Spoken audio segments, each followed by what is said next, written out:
The screaming stops. Blood pools around the wooden platform as hundreds watch in silence. This isn't execution, it's honor. And what they're about to do to this woman's body will haunt your dreams forever. You think you know the Vikings. Horned helmets, long ships, and brutal raids across medieval Europe. But Hollywood got it wrong. Dead wrong. The real Viking traditions were so disturbing, so psychologically twisted, that modern historians barely whisper about them in academic circles. Today we're diving into the archaeological evidence that reveals practices so shocking, they make Game of Thrones look like a Disney movie. These aren't myths or legends.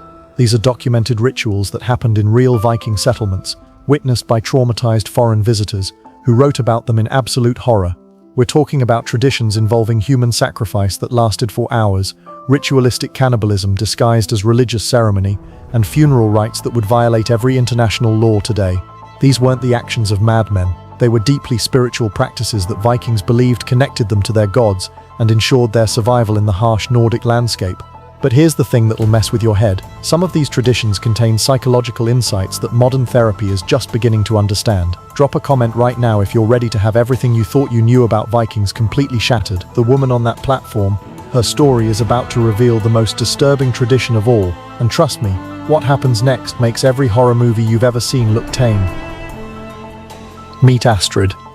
Not her real name, but the closest translation we have from the runic inscriptions found at a 9th century archaeological site in modern-day Sweden. She's 23, married to a wealthy Viking trader named Eric, and by all accounts living a comfortable life in their prosperous settlement. But on this fog-shrouded morning in 847 AD, comfort is the last thing on anyone's mind. Eric died 3 days ago, not in battle, that would have been honourable. He died from a fever, alone in their longhouse while Astrid held his burning hand. And according to Viking law, what happens next isn't Astrid's choice, it's mandatory. You see, wealthy Viking men weren't buried alone. They needed companions for the afterlife. And the perfect companion? A volunteer from among the deceased's female slaves. But here's where it gets twisted. The volunteer wasn't forced. She had to genuinely want to go. Because according to Viking beliefs, unwilling sacrifice was an insult to the gods, so they developed a psychological manipulation technique so effective, so insidious, that it guaranteed volunteers every single time. The process started with isolation. The chosen woman was separated from everyone she knew and placed under the care of 2 special women called death angels. These weren't random villagers. They were trained psychological manipulators who specialized in one thing, making death seem irresistible. Team Astrid or Team Death Angels? Drop your choice in the comments. But what these Death Angels did next will make your skin crawl. For 72 hours, Astrid lives in a constructed reality. The Death Angels shower her with attention, luxury foods and expensive jewelry. They tell her how beautiful she is, how chosen, how special.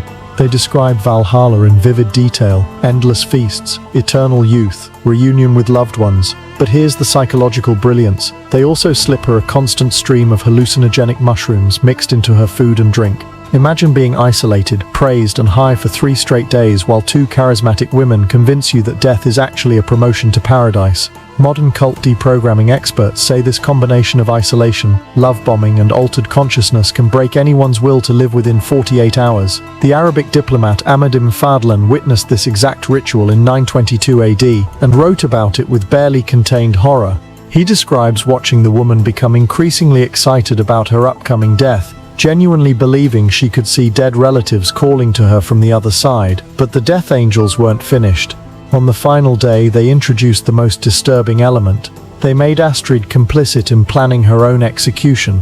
She helped choose the decorations for the funeral pyre. She selected which jewelry to wear. She even practiced the ritual words she would speak before. Pause the video right now and guess what happens next. I guarantee you're wrong. Because what the Vikings did next reveals a dark understanding of human psychology that modern science is only beginning to comprehend. And it explains why this tradition was so successful that it continued for over 400 years. The final day arrives. Astrid, now completely convinced she's about to join the gods, walks willingly to the wooden platform. The entire settlement surrounds her. Men, women, children, because witnessing this ritual was considered a community responsibility. But here's where the Vikings revealed their true genius for psychological manipulation. They made the entire community complicit. Every single person present had to contribute something to the ritual. Some brought wood for the pyre, Others offered food for the feast. Children gathered flowers. Even the elderly participated by chanting traditional death songs. Why? Because making everyone participate created what psychologists now call diffusion of responsibility. When everyone is involved, no one feels individually guilty. It was a systematic way of preventing trauma and rebellion within the community. Astrid climbs onto the platform. She's given a horn of mead, her final drink, laced with enough hallucinogens to make her feel like she's already ascending to Valhalla. She spreads her arms wide, smiles at the crowd and speaks her practiced words. "I see my husband. I see the Golden Hall." What happens next took place exactly as Ahmad ibn Fadlan described. Swift, ritualistic, and witnessed by hundreds who believed they were performing a sacred duty. But here's the part that will haunt you. Modern psychologists studying cult behavior say this Viking ritual was one of the most sophisticated forms of psychological manipulation ever documented. It combined isolation, altered consciousness, community pressure, and religious fervor in ways that made resistance virtually impossible. Drop a comment if you think you could have resisted this psychological conditioning, but this tradition wasn't unique to burial rites. The disturbing truth: this psychological manipulation technique didn't disappear with the Vikings. Modern cults, terrorist organizations, and authoritarian regimes use virtually identical methods today. The isolation, love bombing, altered consciousness, and diffusion of responsibility. These are the same tools used in every major cult tragedy of the past century. Understanding how the Vikings weaponized psychology helps us recognize these patterns in our modern world. When you see someone being isolated from friends and family, showered with excessive attention, or pressured to make irreversible commitments while their judgment is compromised, you're witnessing Viking Age manipulation tactics. Astrid's story isn't just medieval history, it's a warning that transcends time. If this video opened your eyes to how psychological manipulation really works, subscribe now because we're building a community of people who refuse to be manipulated by anyone. Next week in Part 2, the Blood Eagle Ritual. Why Vikings created the most terrifying execution method ever conceived. We'll explore archaeological evidence of this legendary torture technique and reveal why modern forensic experts believe it was designed to break the human mind, not just the body. The truth about our ancestors is darker than fiction. Are you ready to face it?